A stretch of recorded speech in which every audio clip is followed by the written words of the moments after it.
मराठी भाषेत रूपांतरित करण्यात आलेला आहे.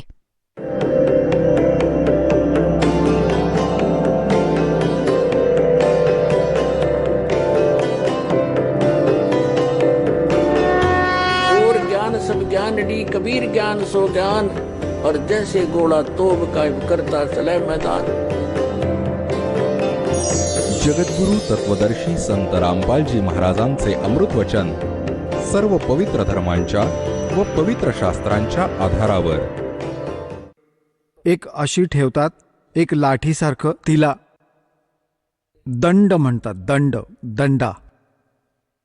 आणि त्याला अशा आदराने ठेवतात, त्या दंडाला. त्यावर कापड अंथरतात खूप भारीतलं आणि त्याला खांद्यावर ठेवतात, जमिनीवर नाही, अनादर होईल त्या दंडाचा. दंड म्हणतात, दंड. त्याला दंडी स्वामी पण म्हणतात. आणि जेव्हा केव्हा हे स्नान करतात किंवा जेवण करतात तर ते त्याला वर तरी ठेवतात एखाद्या खुंटीवर व्यवस्थित, किंवा एक सांभाळत थांबेल, दुसरा आंघोळ करेल, दोन्ही दंड सांभाळेल. तर परमात्मा सांगतात, हा काय भक्तीचा मार्ग आहे यांचा. एक है दंडधारी डाग की जे बन के कीजिएंगे बाग. आज हे साधना बरोबर न केल्यामुळे, ही मनात येईल ती साधना केल्याने पुढच्या जन्मी हे जंगलात इतर प्राण्यांच्या योनीत जातील. एक तो नगन है नागा जिसे नहीं सूझता आगा.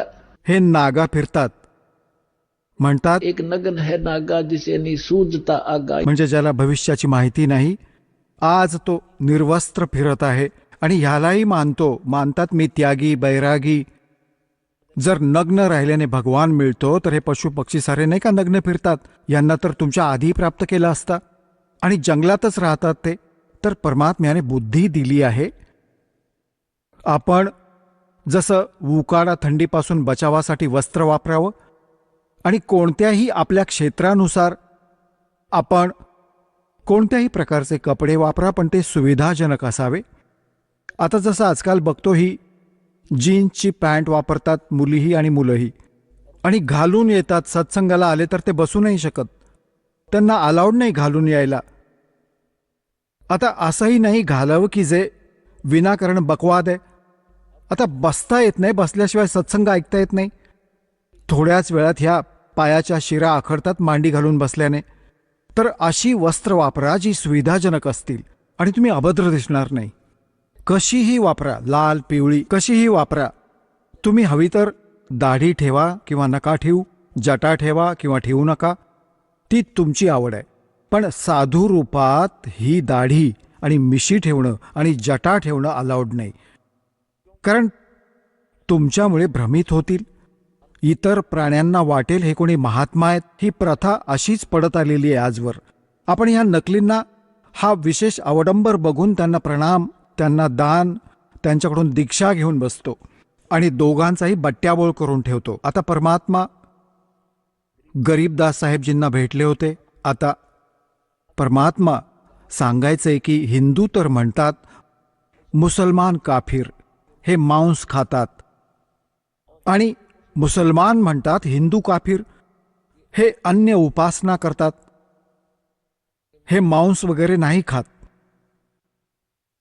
आता इथे एक थोडीशी आधी हिंट देतो, एक गोष्ट सांगतो की एकेकाळी हा सिकंदर लोधी जेव्हा काशीला गेला, बनारसला, तेव्हा काजींनी ठरवलेलं मुल्लांनी की आज ह्याला बघूनच घेऊ. आणि सिकंदर लोधीकडे जाऊन काय काय सांगितलं की महाराज, आमचं जगणं अवघड झालंय, आम्हाला काशी सोडावी लागेल. एक धाणक आहे, एक शूद्र आहे, हिंदू आहे, काफिर आहे, आणि तो आमच्या मुसलमान धर्माचा अपमान करतो. हजारोंच्या संख्येने मुसलमान एकत्र जमत गेले आणि तो इतका काफिर आहे की मांस मच्छी देखील खात नाही आणि मांस मच्छी खाणाऱ्यांना काफिर म्हणतो. तर सिकंदर लोधी म्हणाला, आणा त्याला पकडून. कोण येतो असा नालायक माणूस? आता परमात्म्याला पकडायला गेले 10 जण, 10 शिपाई. अरे काय गजब आहे. आणि पकडून उभं केलं की हा आहे तो. आता सिकंदर लोधी म्हणाला, अच्छा हा मांस पण नाही खात आणि वर म्हणतो हम ही अलख अल्लाह है कुतुब गोस और पीर, गरीबदास खालिक दनी हमरा नाम कबीर. हा स्वतःला परमेश्वर म्हणवतो. तर सिकंदर म्हणाला की परमेश्वराची तर गोष्ट सोड, तू पीर ही असशील तर ह्या गायीला जिवंत कर. आमच्या पीरनी, आमच्या हजरत मोहम्मदने एका गायीला मारून पुन्हा जिवंत केलं होतं, तर ह्या गायीला कापतो, तिला जिवंत कर, नाहीतर तुझं डोकं उडवीन. आता सिकंदर लोधी थोडासा बुद्धिमान होता की असं सुद्धा असेल की जेव्हा इतक्या कॉन्फिडन्सने हा सांगत आहे, हा कोणी संत असेल आणि तू उगीच त्रास दिलास तर तुला शाप देईल. आधी परीक्षा म्हणून त्याने एक गाय कापली भर सभेत, आणि गाय गर्भवती होती. आता माय लेकराचे 4 तुकडे झाले. तेव्हा इथे परमात्म्याने म्हटलं होतं, गाय अपनी अम्मा है, इस पर छुरी ना बा, गरीबदास की दूत ने सभी आत्म खा. अरे मूर्खांनो, ही गाय ना मुसलमानांना दुधापासून दूर ठेवते ना हिंदूंना, आणि मुसलमानांनो तुम्ही एक दिवस हिला कापून हिला संपवून टाकता. हिचं दूध प्या, 10 वर्ष दूध पाजेल, तुम्हाला तूप खाऊ घालेल. परमात्मा सांगतात हिताची गोष्ट आम्ही ऐकतो अहिताचं. म्हणतात कहें भली मानना बुरी, यह परीक्षा नीच. नीच आत्म्याची ही परीक्षा असते. त्याच्या भल्याचं सांगावं तर हा उलट करतो. तर परमात्म्याला म्हणाला सिकंदर लोधी की उठ कबीर, आता करून दाखव या गायीला जिवंत. आता परमात्मा उठले आणि उठून एक थाप मारली गायीला, एक मारली वासराच्या एक तुकड्यावर. आता दोन्ही, गाय ही जीवित जोडली गेली आणि वासरूही एकसंध झालं. दोघेही उभे राहिले एकाच फटक्यात. आणि परमात्म्याने आणलं वासरू आणि दुधाची बादली भरली आणि समोर ठेवली उचलून. अरे मूर्खांनो, दूध प्या, हिचं मांस का खाता. बोलो सतगुरुदेव.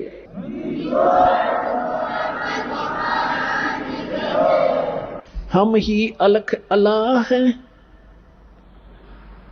आता ज्यावेळी सिकंदर लोधीने विचारलं, साहा सिकंदर कह गए काजी पटक कुराने, गरीबदास जुल्हदी पर इब हो है खेचा ताने.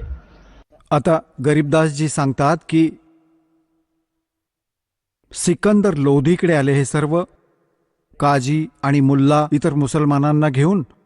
म्हणतात की हे त्या परमात्म्यासोबत वाद घालत आहेत.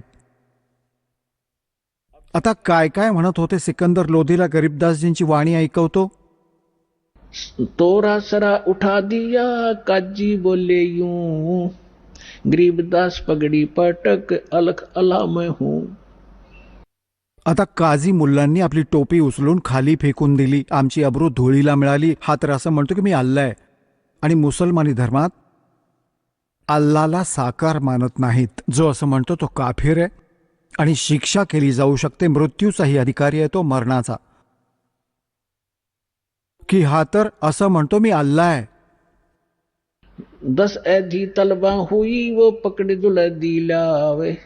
10 शिपाई गेले भगवानांना पकडण्यासाठी.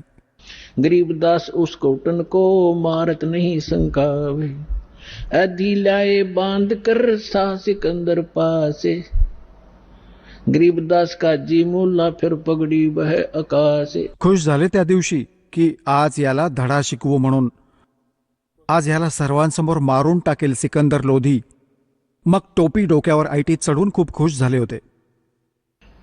काजी 5000 है ये मुल्ला पिटे सी से. गरीबदास ये जुल्हदी का फिर बिस्वे बी से.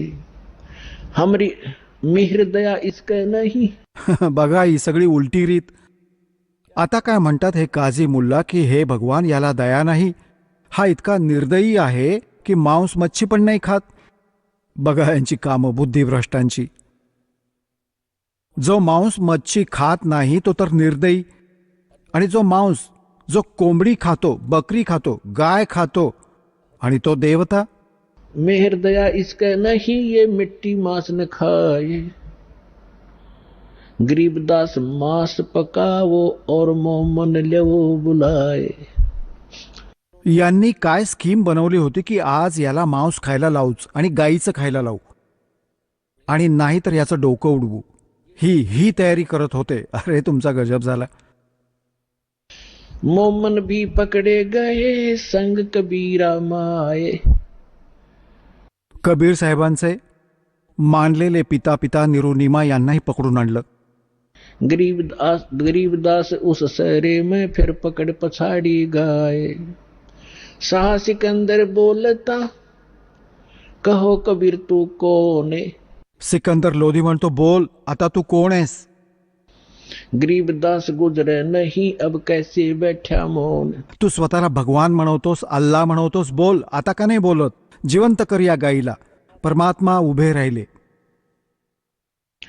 हम ही अलख अल्लाह हैं कुतुब गोस और पीरे.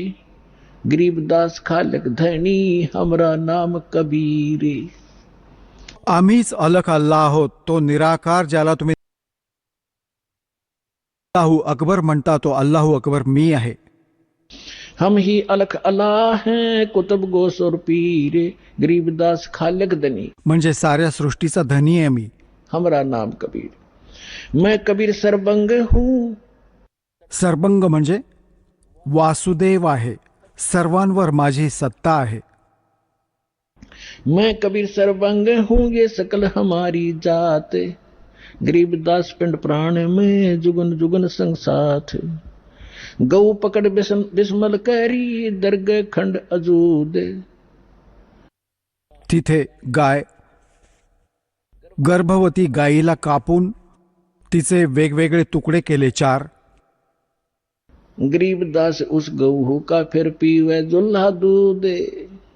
जिवंत केलं दोघा आई मुलांना आणि आणून तिच्या खाली वासराला आणि दुधाची बादली भरली. चुटकी तारी थाप देई गऊ जेवाई बेगे. लगेच जिवंत केलं दोघांना. गरीबदास दूध जन लगी दूध भरी ता देगे. शाह सिकंदर देख कर यो पर्चा प्रथम भया. शाह सिकंदर पास गरीबदास काजी मुल्ला वहां होगे बहुत उदास. याला आणलं होतं असं पकडून मारून टाकेल, आपल्या वाटेतला काटा दूर होईल. आणि शहा सिकंदरने, त्या सिकंदर लोधीने चरण धरले. परमात्मा असे उभे आहेत आणि त्यांना एवढं एक तेजोमय स्वरूप दाखवलं जे आकाशापर्यंत पसरलं होतं. शिर आकाशात मालकांचं. सिकंदर लोधी बघून अल्लाचं स्वरूप समोर उभं चरणी पडला. दंडवत प्रणाम केला मुकुटासहित दिल्लीच्या बादशहाने. शाह सिकंदर देखे करे बहुत बे मुस्कीन. गरीबदास गत शेर की वहां थर के दोनों दीन. खड़े रहे जो खंब गती शाह सिकंदर लोटे. परमात्मा सरळ उभे आहेत दृढपणे आणि सिकंदर लोधी दंडवत प्रणाम करत आहे. आणि मग परमात्मा सांगत आहेत, अगरम मगरम छाड़ दो तुम मान हमारी सीख. गरीबदास कैसा हासे बंक डगर है लीक. काजी मुल्ला उठ गए शाह कदम जदली ने. गरीबदास उस दुल्हैदी का ना कोई सरवर कीने. आता काय सांगतात की जेव्हा सिकंदर लोधीने परमात्म्याचे चरण पकडले तेव्हा ते सगळे निघून गेले. जादूगार आहे हा. राजाला पण आपल्या कंट्रोलमध्ये आणलं. तर पुण्यात्म्यांनो,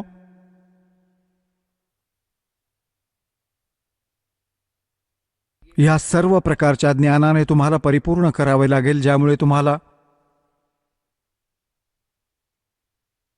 परमात्म्याचा महिमा आणि त्यासोबत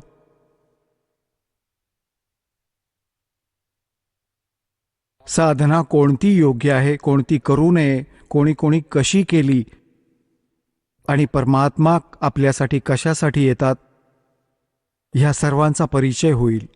आता परमात्मा म्हणायचे की बाबांनो, काफिर ना तर हिंदू आहेत ना मुसलमान आहेत कोण आहेत ते काफिर? काफिर बोध सुनो रे भाई, दोहू दीन बिचराम खुदाई. आता परमात्मा म्हणतात काफिर कोण आहेत? तो मग हिंदू असो किंवा मुसलमान किंवा कोणत्याही धर्माचे लोक असोत, व्यक्ती असोत, जो अशा चुका करतो तो काफिर आहे. कोण? काफिर जो माता दे गाली, वह काफिर जो खेले सारी. काफिर ज्ञान काफिर दान यज्ञ नहीं करही, काफिर साधु संत से अड़ही. तो काफिर आहे जो आईला शिवी देतो. तो काफिर आहे जो मेवणीशी बकवाद करतो. काफिर तो आहे जो दान यज्ञ नाही करत. आणि तो काफिर आहे जो संतांशी बकवाद करतो. काफिर तीर्थ व्रत उठावे, सतवादी जन नाम लोलावे. तो काफिर आहे जो तीर्थाला जातो आणि व्रत वगैरे करतो. व्रत हिंदूही करतात, मुसलमानही रोजे व्रतालाच म्हणतात. काफिर तीर्थ व्रत उठावे, सतवादी जन नाम लोलावे. जे योग्य सत्यवादी सच्च ज्ञान समजणारे ते केवळ नामावरच आधारित असतात. काफिर पिता वचन उलटाई, इतने काफिर दोजक जाही. जे पित्याच्या वचनाच्या विरुद्ध वागतात, पित्याचं वचन मानत नाहीत, ते काफिर असतात. इथे परमात्मा व्यावहारिक गोष्ट सांगत आहेत, पण जिथे अध्यात्म मार्ग येतो आणि पित्याला ज्ञान नाहीये आणि तो विरोध करतो, नकार देतो सद्भक्ती करण्याला, तिथे पित्याच्या वचनाचं उल्लंघन करण्याने हानी नाही होत. प्रमाण देतात की प्रल्हाद भगवानाची भक्ती करायचे, हिरण्यकश्यपू त्याला विरोध करायचा की तू ह्या काफिर, ह्या माझ्या शत्रूचं नाव नको घेऊस विष्णूचं, तू माझी भक्ती कर, पण नाही मानलं. तर तिथे विजय, पित्याची हार झाली, पुत्राचा विजय झाला. पण व्यावहारिक कामात आपल्या पित्याच्या आज्ञेचं पालन जरूर करावं, कारण की पिता कधीच आपल्या मुलामुलींचं अहित होण्याचा विचार करू शकत नाही. ही दुसरी गोष्ट आहे की पित्याला हे ज्ञान नाही, ह्याच्या मार्गाचं, ह्याच्या व्यवसायाचं, ह्याचं वचन ऐकावं आणि मग त्याचं समाधान करावं की बाबा असं केलं तर अशी हानी होईल आणि तसं केलं तर ते ठीक राहील. तर मग पिता नक्कीच ऐकून घेईल आणि त्याला सांगावं, अगदी ताडकन उत्तर नकार नका देऊ, त्याचा आत्मा दुखावेल. तेव्हा त्याला प्रेमाने समजवा की असं केलं तर हे होईल, मग तो नक्कीच तुमच्या हितासाठी येस म्हणेल. वे काफिर जो बडबड बोले, काफिर कहो घाट जो तोले. बडबड बोले. हे ज्ञान तर कोणाकडे नाही, उगीच सगळी आरती म्हणून दाखवतील, काही दोहे म्हणतील, श्लोक पाठ करून ठेवलेत, कोण जाणे किती वाणी ऐकवतील. तो काफिर सो जो बडबड बोले, काफिर कहो जो घाट जो तोले. जो वजनात मारतो ना, जो कमी वजनाच्या मापात देतो किंवा भेसळ करतो, सांगतात अशा व्यक्ती असतात काफिर. वह काफिर ने हत्या राखे, वो काफिर परदारा ताके. जे व्याज घेतात ते काफिर असतात. पुण्यात्म्यांनो, परमात्म्याच्या मर्यादेशी तुम्ही परिचित आहात. परमात्म्याच्या मार्गात आल्यावर आपले डोळ्यातला, ह्या अज्ञानरूपी डोळ्यातला मोतीबिंदू तो नाहीसा झाला. त्यानंतर आम्हाला दूरचं दिसायला लागलं. सुरुवातीला आम्ही जेव्हा ह्या मार्गाला प्रारंभ केला, आम्ही एक जीप फायनान्स केली होती. आमचे भक्त जीप फायनान्स करण्यासाठी गेले होते रोहतकला. तर त्याचा एक भाऊ जज, तो स्वतः फायनान्सरचा अर्थ आहे व्याजावर पैसे देणारा प्रायव्हेट फायनान्सर होता. तर कशी तरी आम्ही जीप घेतली. मग आमचे भक्त जिथे कुठे जातात तिथे समजावण्याचा प्रयत्न करतात. अनेकदा त्याचे वडील बसलेले दिसायचे त्याच्या जागी जेव्हा हप्ते भरायला जात होते. बोलणं व्हायचं की आम्ही भक्त आहोत. तो म्हणायचा आम्ही पण भक्त आहोत, आम्ही भगवान शिवचे, विष्णूजींचे भक्त आहोत, मातेचे भक्त आहोत, आम्हीही भक्ती करतो. आमचे भक्त समजावायचे ही साधना बरोबर नाही, तुम्ही आमच्या गुरुजींकडून दीक्षा घ्या. तो म्हणायचा वारे वा, आज जे सुख माझ्या घरी आहे ना ते कोणाकडे नाही. एक मुलगा जज आहे, मुलाची पत्नी जज झालेली आहे आणि एक मुलगा हे फायनान्सचं काम करतो, आज माझ्यासारखा सुखी नाही. आणि पुण्यात्म्यांनो, दास पुन्हा पुन्हा परमात्म्याच्या विधानांशी परिचित करवतो तुम्हाला की जोवर पूर्वजन्मीची बॅटरी चार्जड असेल, भले चार्जर बरोबरही लागला नसेल, भले तसंच वीज नसलेल्या स्विचमध्ये लावला असेल आणि याला वाटतं चार्ज होतीये, जेव्हा जोवर ती बॅटरी चालेल तोवर सर्व सुविधा मिळतील. पंखाही फिरत असेल, बल्ब देखील लागत असेल, आणि मग जेव्हा ती बॅटरी संपेल, डिस्चार्ज होईल, एकदम सर्व सुविधा बंद पडतील. आता काही दिवसानंतर समजलं, पेपरमध्ये आलं की त्याच परिवाराने जे व्याज घेत असत, आणि व्याज देखील 10-11%, काही कमी नाही.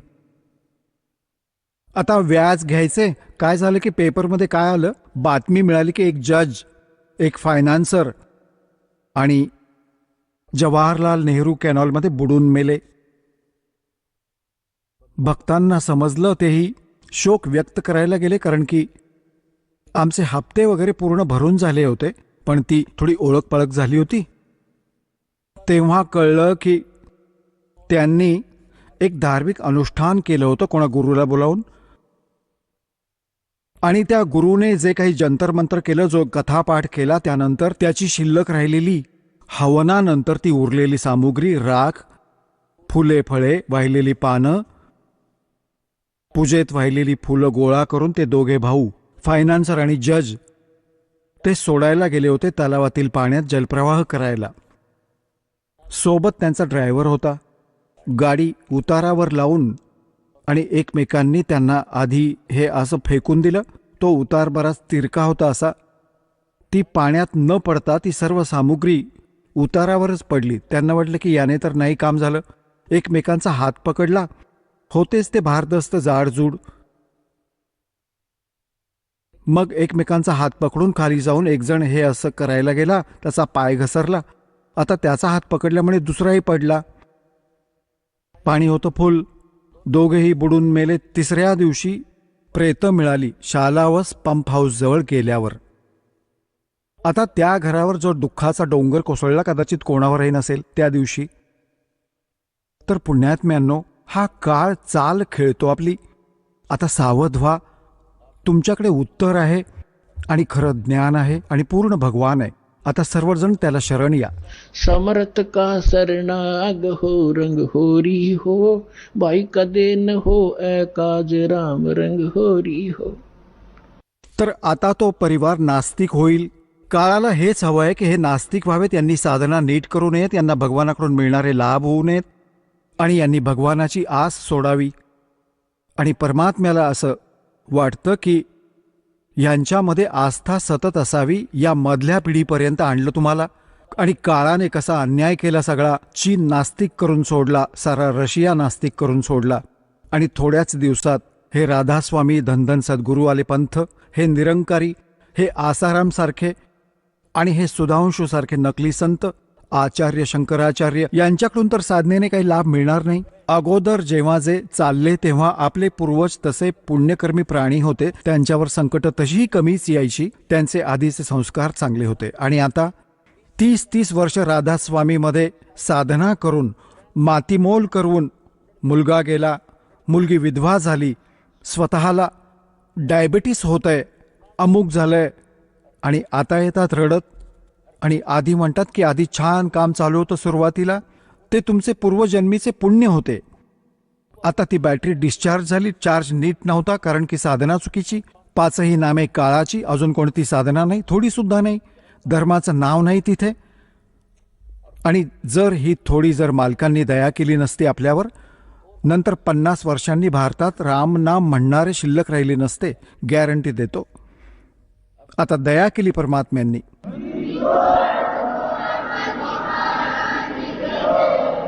वह काफर रण हत्या राखे, वो काफर जो परदारा ताके, काफिर सवाल सुखन को मोड़े, काफिर प्रीत नीच से जोड़े.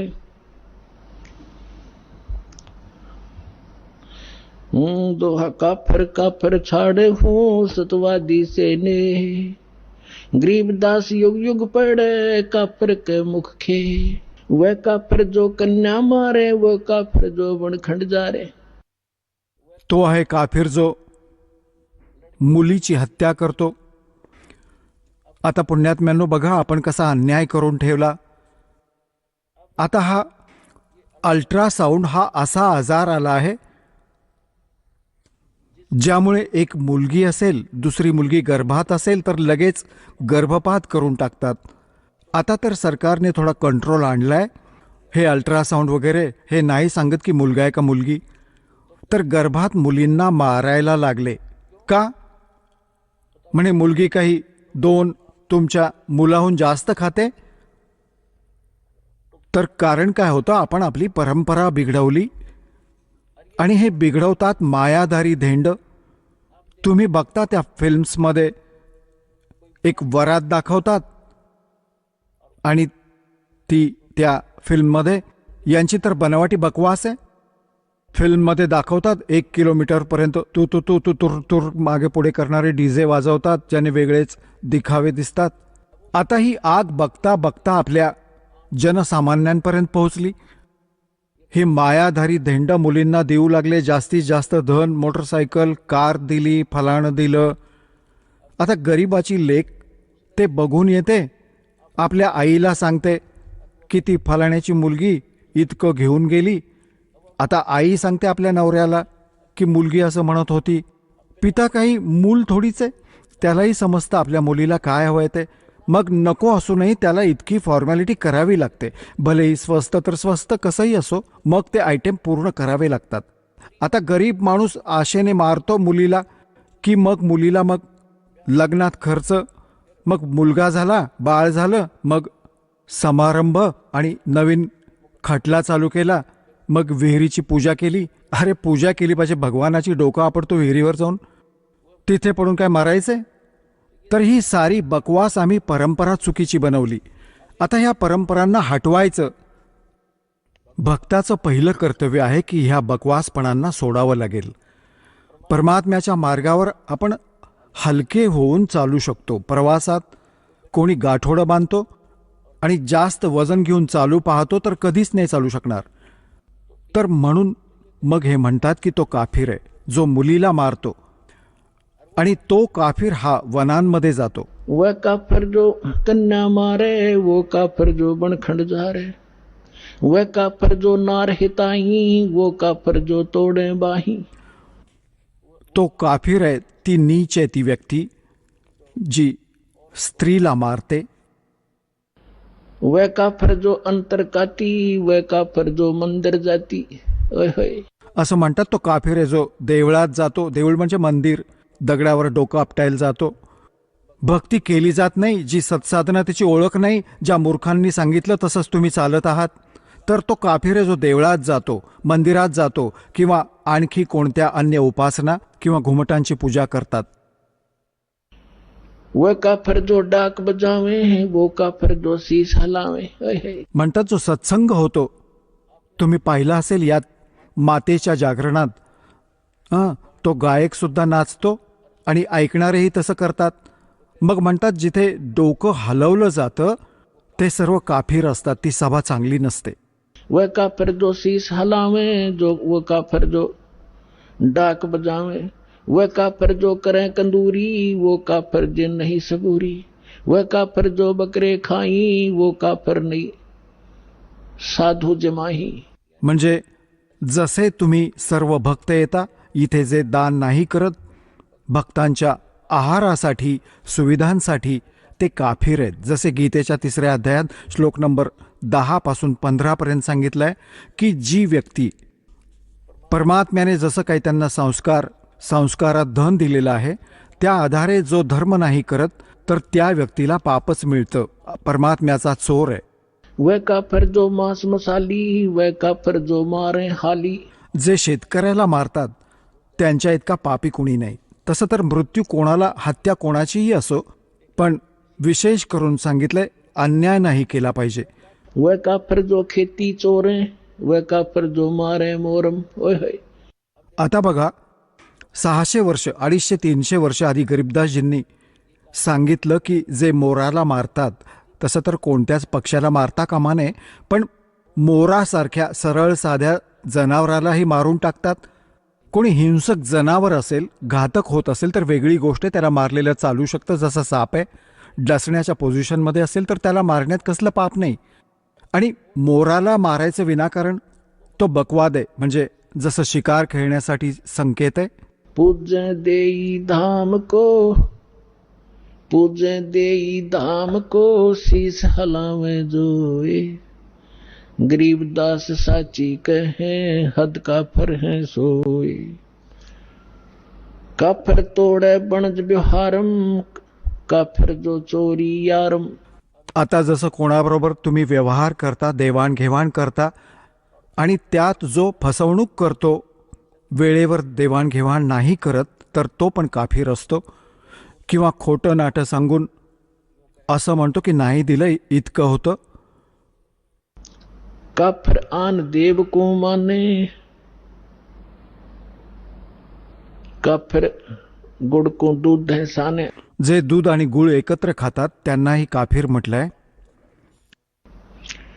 वह काफर अनरुचि खाई, वह काफर जो बोले साई, वह काफर जो अंडा फोड़े, काफर सूर गऊ को तोड़े. ते काफीर आहेत जे अंड खातात किंवा डुक्कर वा गाय कोणालाही खातात, मारतात, ते काफीर आहेत.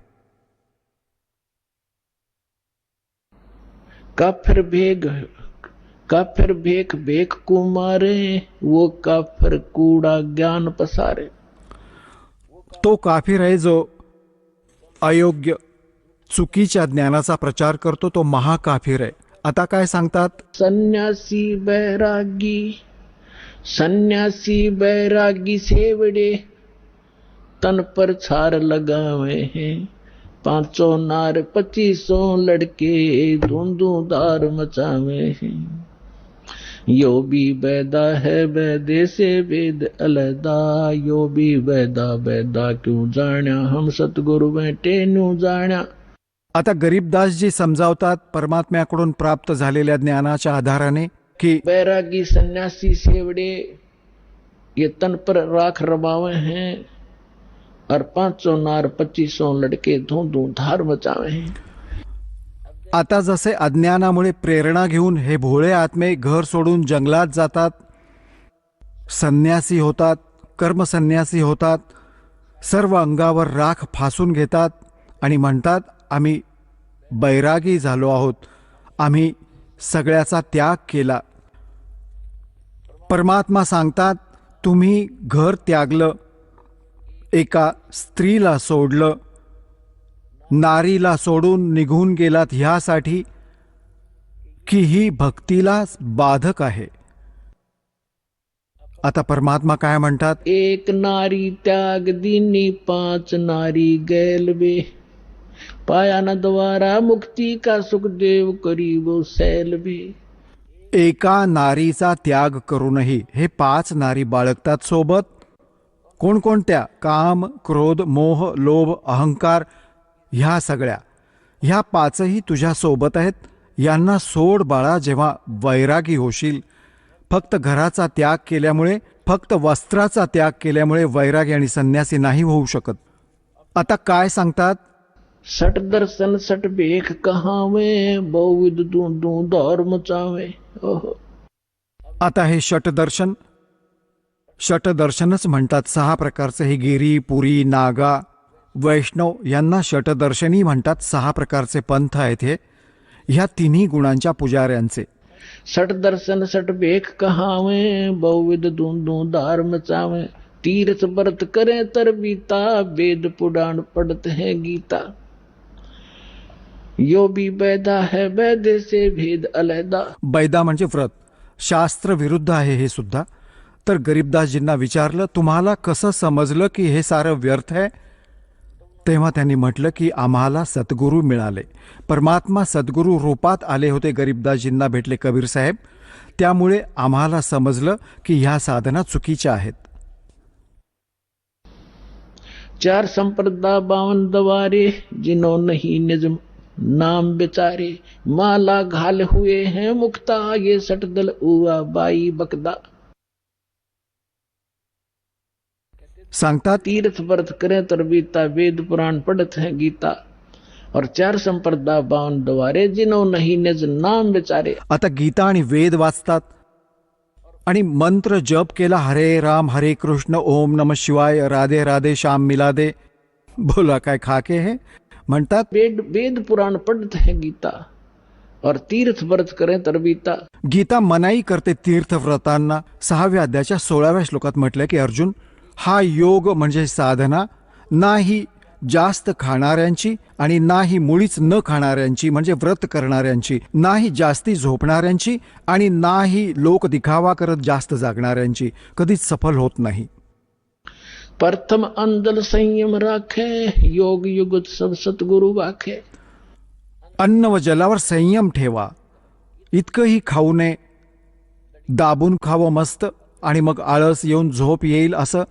आणि इतकंही कमी खाऊ नये जेव्हा दास आधी हनुमानाचा पुजारी होता आणि मंगळवारी व्रत करायचा लहानपणापासून. आता त्या वयात मंगळवार तर लक्षात राहायचा की आज मंगळवार आहे. जोवर भाकरी मिळत नव्हती तोवर हनुमानाचं स्मरण कमी व्हायचं, भाकरीचं जास्त व्हायचं. ती भूक तेव्हा लहान होतो, भूक आवरायची नाही असं बघायचो. कधी एकदाचे 12 वाजतात आणि भाकरी खायला मिळेल. तर परमात्मा म्हणतात वेळेत जेवून घ्या, अन्न व जलावर संयम ठेवा, संयम ठेवून खा. इतकंही कमी खाऊ नका की ज्यामुळे बारीक होऊन कंबर वाकेल, डोळे आत जातील.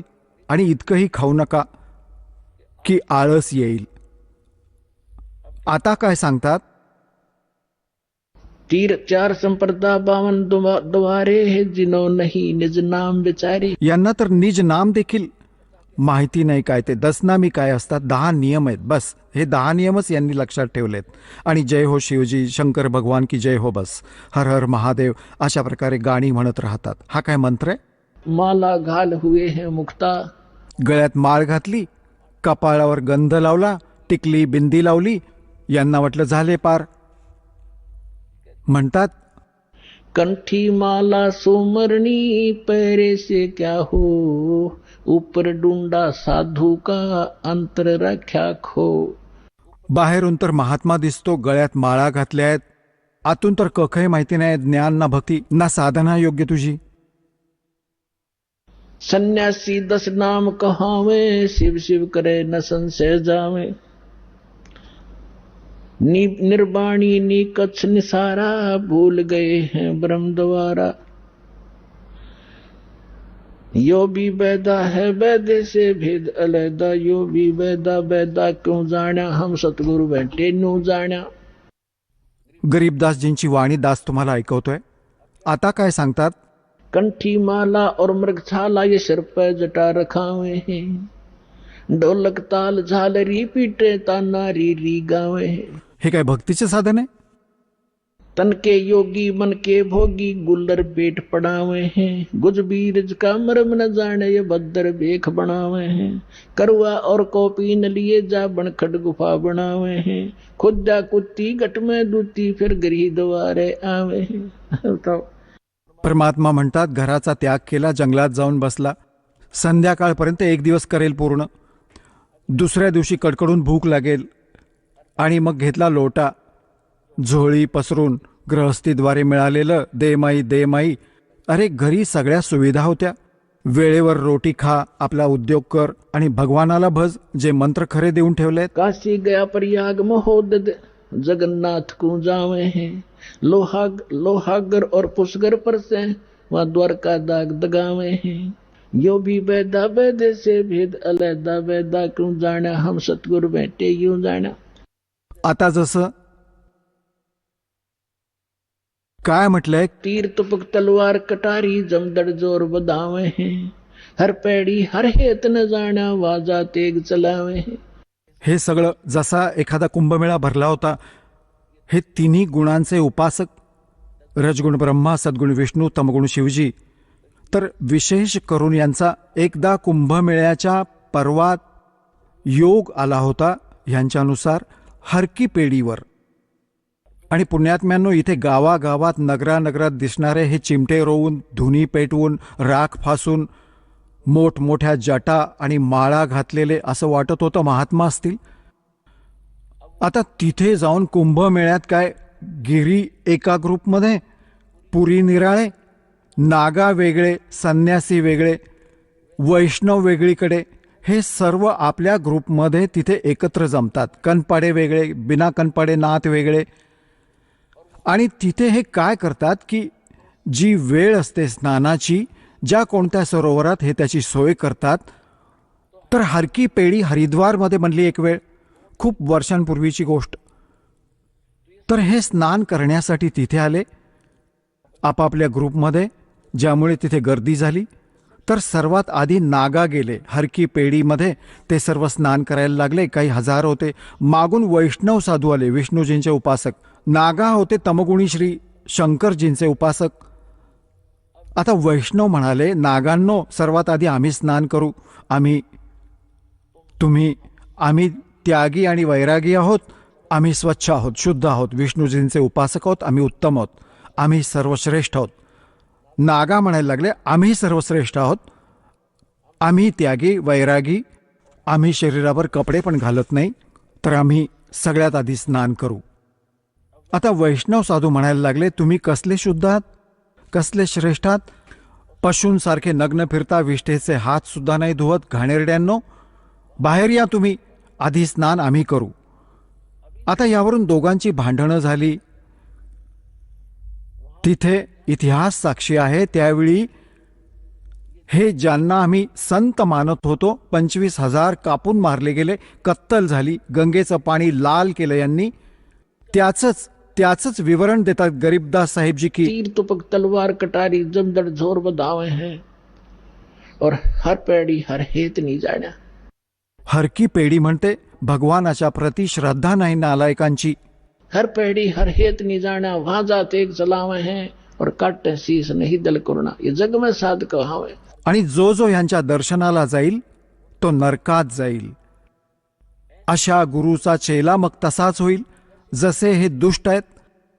तर म्हणून परमात्मा सांगतात, यो भी वैदा है और वैद्य से भेद लेदा, यो भी वैदा. तर अशा प्रकारे पुण्यात्म्यांनो, तुम्ही ह्या सत्संगाला येत राहा आणि हे ज्ञान लक्षपूर्वक ऐका. आजीवन तुमच्या कामी येतील ह्या गोष्टी. एकतर ही गाईडलाईन आहे की ही साधना केली पाहिजे, ती करू नये. ह्याचं प्रमाण कुठे आपले सद्ग्रंथ बरोबरीने पॅरलल सांगतात की जी साधना श्रीमद भगवद्गीतेत आहे ते त्या स्तराचं ज्ञान आहे, ते कंप्लीट नाही. कंप्लीट स्पिरिच्युअल नॉलेज आणि कंप्लीट मेथड ऑफ वर्शिप सूक्ष्म वेदात आहे. वेदही सांगतात ते याहून वेगळं ज्ञान आहे. आणि गीताजी देखील सांगते की ते ज्ञान वेगळं आहे, ज्यात कंप्लीट स्पिरिच्युअल नॉलेज आहे. सर्व यज्ञातल्या धार्मिक अनुष्ठानांची सविस्तर माहिती भगवानच सांगतो येऊन, आणि ती तत्वदर्शी संतांजवळ आहे. त्यांना विचार, तर भगवान कबीर साहेब आहेत. 600 वर्षांपूर्वी ते सांगून गेले सूक्ष्म वेदाला. तो तत्वदर्शी संत हा दास आहे. या आणि आपलं कल्याण करून घ्या.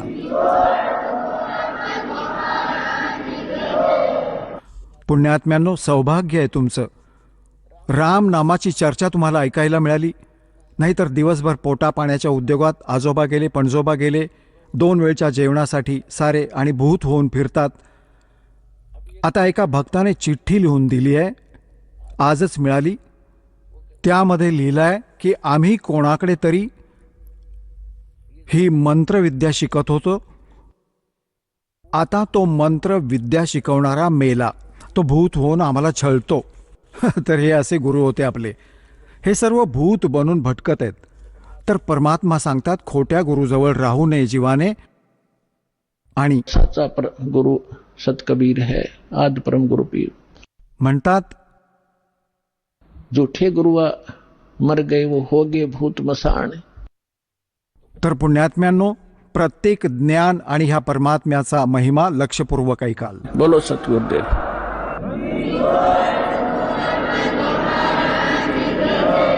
चला आता आपण त्या श्रद्धाळूंचे अनुभव जाणून घेऊयात, ज्यांनी जगद्गुरू तत्वदर्शी संत रामपालजी महाराजांकडून दीक्षा प्राप्त केलेली आहे, तसेच त्यांच्याद्वारा सांगितलेल्या भक्ती मार्गावर चालत आहेत. नमस्कार. सतसाहेब, आपलं नाव? माझं नाव सन्मय महेंद्र दळवी आहे. आपण कुठून आलात? मी वाघोली पुणे इथून आलो आहो. आपण कुठल्या येथेत शिकत आहात? मी 7वी शिकत आहे, पोद्दार इंटरनॅशनल स्कूल वाघोली. संत रामपालजी महाराजांची गुरुदीक्षा आपण कधी घेतली? मी संत रामपालजी महाराज यांची नामदीक्षा 2016ला घेतली. संत रामपालजी महाराजांची गुरुदीक्षा घेण्या अगोदर आपण व आपला परिवार कोणती भक्ती साधना करत होतात? मी गुरुजींची नामदीक्षा घेतली व त्यांची भक्ती केली. पण याच्या आधी माझे आईवडील जितके महाराष्ट्रात देवी देवता झाले त्यांची भक्ती करत होती. जसं तुम्ही सांगत आहात की आपण अगदी लहानपणापासूनच सद्गुरू संत रामपालजी महाराजांच्या नाम उपदेशात आहात आणि आपण त्या भक्तीव्यतिरिक्त कुठल्याही प्रकारची अन्य भक्तिविधी केली नाहीत. तर मला असं विचारायचं आहे की सद्गुरू रामपालजी महाराजांची जी भक्ती आहे आपल्याला कशा प्रकारे भेटली? ते अशा प्रकारे भेटले की जेव्हा मी 8 महिन्यांचा होतो तेव्हा माझं किडनीचं ऑपरेशन झालं. मी त्या हॉस्पिटलमध्ये सर्वात छोटा मुलगा होतो ज्याचा किडनीचं ऑपरेशन होणार होतं. डॉक्टरांनी इतपत सांगून दिलं होतं की मला 6 महिन्यांचा कालावधी दिला ज्याच्यात मला कळू शकत होते की माझं ऑपरेशन सक्सेस झाले किंवा फेल. मग काही दिवसांनंतर मग माझ्या आजोबांनी माझ्या आईवडिलांना सांगितलं की संत रामपालजी महाराजांची नामदीक्षा घेतली तर सर्व जे दुःख आहे ते तुमचे टळून जातील व तुम्हाला सुख होईल. मग मम्मीने नामदीक्षा घेतली. मग त्यांना लाभ झाले मला हे लाभ होऊ लागले. जसं तुम्ही सांगत आहात की अगदी वयाच्या लहानपणीच आपल्याला किडनी संबंधित आजार जडला होता आणि आपल्या एक लहान वयातच किडनीचं ऑपरेशन झालं. अशा परिस्थितीत आपले जे आजोबा आहेत त्यांनी आपल्या आईला सद्गुरू संत रामपालजी महाराजांच्या ज्ञानाबद्दल माहिती दिली आणि त्या ज्ञानाला समजून आपले आई आणि वडिलांनी दोघांनीसुद्धा संत रामपालजी महाराजांची नामदीक्षा घेतली. त्याचप्रमाणे आपणसुद्धा या लहान वयात संत रामपालजी महाराजांची नामदीक्षा घेतली आणि सद्भक्तीला लागलात. तर मला असं विचारायचं आहे की या सद्भक्तीमुळे संत रामपालजी महाराजांच्या शिकवणीमुळे आपल्याला व आपल्या परिवाराला काय काय लाभ प्राप्त झालेत? मला खूप लाभ झाले. मी त्यांचं सगळं सांगू नाही शकल पण मी काही मेन लाभ सांगू इच्छितो. सर्वात पहिलं म्हणजे मी तुम्हाला जसं सांगितलं की मी जेव्हा 8 महिन्यांचा होतो तेव्हा माझं किडनीचं ऑपरेशन झालं. मग मम्मीने नामदीक्षा घेतली. मम्मी पप्पांनाही लाभ झाले व मलाही लाभ झाला. काही काळानंतर मी पूर्णपैकी बरा झालो. दुसरा लाभ अशा प्रकारे झाला की 20 जानेवारी 2020ला माझी मृत्यू होती. 2 यमाचे दूत मला न्यायला आले. त्यांचं खूप विकराळ स्वरूप होतं. मी त्यांना बघून घाबरलो आणि त्यांना विचारलं की तुम्ही कोण आहात व का आलात? ते म्हणाले की आम्ही यमाचे दूत आहोत आणि तुला न्यायला आलो आहोत. मग मी घाबरलो आणि मी गुरुजींनी दिलेला पहिला मंत्राचा जाप सुरू केला. मग जेव्हा आम्ही यमद्वारच्या जवळ होतो तेव्हा मी दुसऱ्या नामाचा जप करायला सुरुवात केला. जप करताच कबीर साहेब तिथे प्रकट झाले आणि म्हणाले की सोडून द्यायला, हा माझा मुलगा आहे, तुम्ही ह्याला पकडू नाही शकत. व मला तिथून सोडवून माझं आयुष्य वाढवलं व मला जीवनदान दिलं. तिसरा लाभ अशा प्रकारे झाला की गुरुजींनी मला सतलोक दाखवलं. सतलोक खूप चांगलं होतं, खूप सुंदर होतं. त्याचं मी शब्दात वर्णन नाही करू शकत, इतकं चांगलं होतं सतलोक. गुरुजींनी माझे आत्माला सर्वात पहिले त्रिकुटीवर नेलं. त्रिकुटी दाखवल्यानंतर आम्हाला काळापाशी नेलं, ज्योतिनिरंजनपाशी. त्याचं खूप भयंकर स्वरूप होतं. मी त्याला बघून घाबरलो. खूप भयंकर होतं तो. जर तो त्या स्वरूपात पृथ्वीवर आला, किती पण शक्तिशाली माणूस असून दे पृथ्वीवरचा शारीरिक, तो सुद्धा त्याला बघून घाबरून बेशुद्ध होईल, इतका तो भयंकर दिसत होता. मग मी गुरुजींच्या पाठीमागे लपलो, कारण की मी खूप घाबरलेलो होतो. गुरुजी म्हणाले की मला, घाबरू नको बाळा, हा तुला काहीच कळू शकत नाही, कारण की मी तुझ्यासोबत आहे. मग तरी मी घाबरत होतो, कारण की त्याचं खूप भयंकर स्वरूप होतं. मग आम्ही पुढे गेलो परब्रह्मच्या लोकात. तो सुद्धा खूप भयंकर दिसत होता. त्यांनी त्याच्या 1000 हातांनी गुरुजींना 500 नमस्कार केले व आम्ही त्याच्या मानेवर पाय ठेवून पुढे गेलो. सतलोकाच्या द्वारपाशी आम्ही पोचलो. मग सतलोकाचं द्वार खूप सुंदर होतं, खूप तेजमय होतं. ते सर्व लोक खूप तेजमय होतं. ते खूप मोठं होतं, पांढरं होतं ते. मग आम्ही पुढे गेलो, तिथले जे भगत आत्मा आहे ते मला भेटायला आले. आम्ही खूप प्रश्नोत्तरे केली. मग मी गुरुजींकडे गेलो. मग गुरुजींनी मला सांगितले की जा बाळा, तू सतलोक फिरून ये. मग मी ते सतलोक 3 भागात पाहिलं. सर्वात पहिले मी गुरुजींचं घुमट पाहिलं, जे खूप मोठं होतं, खूप सुंदर होतं. त्याच्या मधोमध कबीर साहेब बसलेले होते व तिथे मी सर्व भगतात्मा पाहिली, जसं की नानक देवजी, गरीबदासजी महाराज, धर्मदासजी महाराज, स्वामी रामदेवाजी महाराज, संत रामपालजी महाराज, नामदेवजी. मग तिथे भरपूर लोक पाहिली. मग दुसऱ्या भागात आपले घरं पाहिली सगळ्यांचे लांबूनच. मग ते घर खूप मोठे होते. ते घर द्वीपवाणी होते. ते द्वीप इतकं मोठं होतं की पूर्ण पृथ्वीचा जो मास आहे तितके मोठं ते सर्वांचे एक द्वीप होते. त्या द्वीपवर माझं जे द्वीप आहे त्याच्या 2 भागात डिवायडेड होतं. एक भागात माझं राहण्याचा फ्लॅट होता आणि दुसऱ्या भागात बगीचा वगैरे होते. मी माझ्या घरात गेलो. घर खूप सुंदर होतं, खूप स्वच्छ होतं. मग त्यानंतर घरात फिरायला सुद्धा एक विमान होतं. इतके मोठे ते घरं होते. मी म्हणजे माझ्या घरात एक आरसा पाहिला, जो दरवाजाच्या जर साईडने पाहिला तर तो माझं स्वरूप दिसत होतं त्याच्यात, आणि जर मागून पाहिला तर पुढचं दिसत होतं, म्हणजे माझं स्वरूप नव्हतं दिसत. मग मी खूप फिरलो. मग मी माझ्या बगीच्यात गेलो खेळायला. मी खेळलो तिथे स्लाईड होती, झोकं होतं. मग तिथे झाडं वगैरे पाहिली. त्या झाडाला खूप फळं लागले होते. तिथं मी एक फळ खाल्लं, त्या जागेवर दुसरं तसेच फळ आलं. जसे ते तोडलं तसे लगेच येतात तिथं फळं. जसे या पृथ्वीलोकात हे गुलाब असते, गुलाबचं झाड असतं. ते झाड त्याला काट्या असतात, पण सतलोकात ते गुलाबाचं झाड त्याला काटे नसतात. ते खूप सुंदर असतं, खूप मऊ असतं व त्याचा सुगंधी खूप चांगला असतो. मग मी तिसऱ्या भागात मानसरोवर पाहिजे, जिथे दुधाची नदी होती, मधाची नदी होती. ते तिथलं सगळं मी टेस्ट घेतली मानसरोवरची. ते खूप सुंदर होती, खूप चांगली होती.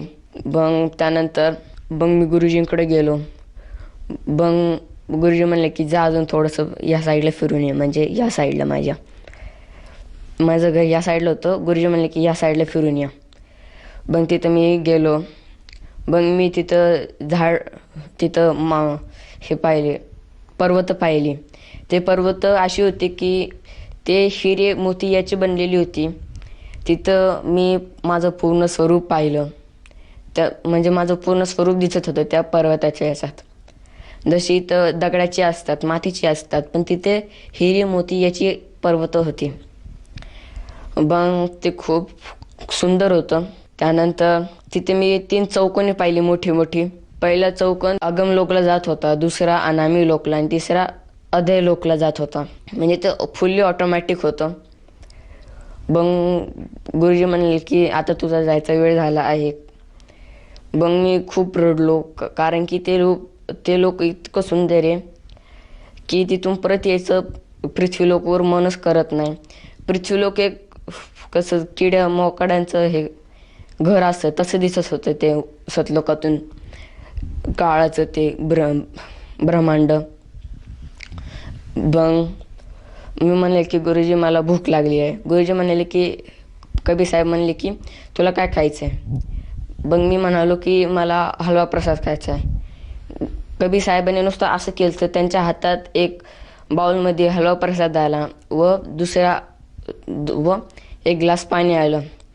जितकं समजा 1 चमचा मी हलवा खाल्ला तर त्याच्या जागी दुसरा चमचा येत होता, म्हणजे ते पूर्ण भरून जात होतं. जेवढं पाणी पिईल तेवढं परत भरून जात होतं. असं मग गुरुजींनी मला सोडलं माझ्या शरीरात व मला समजलं की मी सतलोक फिरून आलेलो आहे. जसं तुम्ही सांगत आहात की संत रामपालजी महाराजांच्या सद्भक्तीमुळे आणि त्यांच्या सदमंत्राच्या जोरावर आपल्याला व आपल्या परिवाराला बरेचसे लाभ प्राप्त झाले. प्रामुख्याने आपल्याला जो किडनीचा आजार होता त्यातनं आपण मुक्त झालात. त्याचप्रमाणे आपल्यामध्ये जो मृत्यूयोग आला होता त्या मृत्यूयोगातून सुद्धा संत रामपालजी महाराजांच्या सद्भक्तीमुळे आपण आज हयात आहात, जिवंत आहात आणि या पृथ्वी तलावर आज आपण दर्शकांसमोर उभे आहात. त्याचप्रमाणे आपल्याला सतलोक जो आहे, सतलोक संत रामपालजी महाराज जे सतलोकाचा उल्लेख करतात तो सतलोकसुद्धा आपण फिरून आला आहात. या सर्व उपलब्धी आपल्याला केवळ संत रामपालजी महाराजांच्या सद्भक्तीमुळे मिळाल्यात. मला असं विचारायचं आहे की आज आपण अतिशय बाल्यावस्थात आहात आणि ह्या वयामध्ये आपण भक्तिमार्गात आहात. या विपरीत आजचा जो वर्ग आहे, जो बाल्यवर्ग आहे, तो नाना प्रकारच्या खेळामध्ये व्यस्त असतो. खास करून मनोरंजनामध्ये त्याला आकर्षण असतं. विविध प्रकारचे TV चॅनल्स बघणे, कार्टून बघणे, त्याचप्रमाणे व्हिडिओ गेम्स खेळणे, तासनतास मोबाईलवर, यूट्यूबवर सतत व्हिडिओ गेम्स खेळणे, कार्टून्स बघणे, या सर्वामध्ये ते रममाण असतात. या विपरीत आपण भक्तिमार्गात आहात. तर हा भक्तिमार्ग हा आपल्याला अगदीशी लहान वयात कळाला. तर ह्या अनुषंगाने आपण आपल्यासारखे जे आपले मित्र आहेत त्या सर्वांना आणि जो श्रोतावर्ग आज आपल्याला TV चॅनलमधून बघत आहेत या सर्वांसाठी आपण काय संदेश द्याल? मी संदेश देईल इतका वयाचा तर नाहीच आहे. मी एक विनंती करू शकतो की जे आता युवा पिढी आहे ते गुरुजींची नामदीक्षा घ्यावी. कारण मोबाईल असतो, त्यांनी गेम खेळणारी बुद्धीवर परिणाम पण होऊ शकतो व काही नाना प्रकारचे रोग पण होऊ शकतात आपल्याला. म्हणून ते चांगलं नाही आहे. जर आपण जन्मापासूनच भक्तिमार्गावर लागला तर गुरुजी कशी दया करेल ते तुम्हाला कळणारसुद्धा नाही. त्यांची जर तुम्ही नामदीक्षा घेतली ते तुम्हाला इतके लाभ देतील की तुम्ही सांगू पण नाही एवढू शकत. गुरुजी तुम्हाला पलपलमध्ये लाभ देतील. तुम्ही त्यांच्याशी नामदीक्षा घ्या, तुमचं कल्याण करा. जसं तुम्ही सांगत आहात की आज प्रत्येक मानवाने संत रामपालजी महाराजांचा मार्ग समजून घेतला पाहिजे आणि त्यांच्याकडून उपदेश घेऊन आपल्या जीवनाचं कल्याण करायला हवं. तर ह्या अनुषंगाने जर एखाद्या साधकाला वाटलं की आपण सुद्धा संत रामपालजी महाराजांची नामदीक्षा किंवा गुरुमंत्र घ्यायचा आहे तर तो व्यक्ती किंवा तो साधक संत रामपालजी महाराजांची नामदीक्षा कशी घेऊ शकेल? जो तुम्ही चॅनल बघता त्याच्या खाली एक पट्टी चाललेली आहे. त्या पट्टीवर काही नंबर दिलेले आहे. त्या नंबरवर तुम्ही संपर्क करून तुम्ही त्यांना कॉन्टॅक्ट करून नामदीक्षाचा पत्ता विचारू शकता आणि जवळच्या नामदीक्षा केंद्रावरून तुम्ही नामदीक्षा घेऊन तुमचे जीवन सफल बनवू शकता. जसं तुम्ही सांगत आहात की आज संत रामपालजी महाराजांच्या दयेने महाराष्ट्रामध्ये प्रत्येक जिल्ह्यामध्ये नामदान केंद्राची सुविधा उपलब्ध आहे आणि आपल्या TV चॅनल्समध्ये जे काही मोबाईल नंबर आज TVच्या स्क्रीनवर दिसत आहेत त्या नंबरवर जर एखाद्या साधकाने संपर्क साधला तर तो व्यक्ती त्या जवळच्या नामदान केंद्रावर जाऊन तिथली माहिती घेऊन तिथे नामदीक्षा घेऊ शकतो. मला असं विचारायचं आहे की या नामदीक्षेसाठी त्या व्यक्तीला किती पैसे मोजावे लागतात? पैसे काहीच नसतात, ते सर्व फ्री असतं. तिथे एक सुद्धा पैसे घेतले नाही जात. धन्यवाद. सत्साहेब.